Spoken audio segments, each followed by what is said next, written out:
Northlands of the north, where the black rocks stand guard against the cold sea.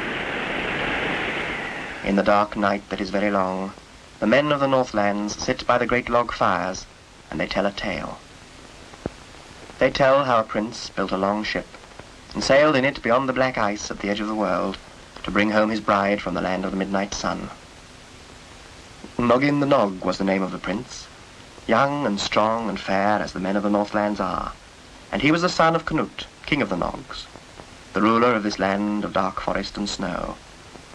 this land of mountains and valleys, of deep narrow bays where the sea roars between the black rocks and the wind howls cold in the night.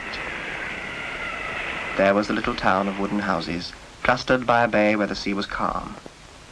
and there above it was the small castle, the castle of King Canute. Now every morning as the sun rose, King Canute put on his crown and took his morning walk, up the steep path beside his castle to the rock above the town, the rock which was known as Canute's seat.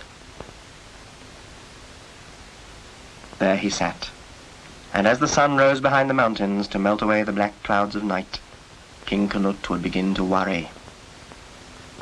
He would look down on the harbour and the little wooden houses,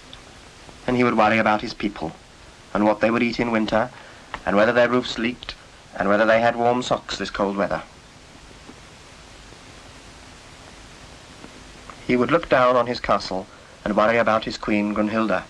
and who would look after her when he died, for he was a very old king and not at all well. And then he would think of his son Noggin, and he would worry about Noggin, because it was the custom in the Northland that the king should be married, and if Noggin had not chosen a maiden to be his queen within 6 weeks of his father's death, then he could not be king, and then the crown would go to his wicked uncle.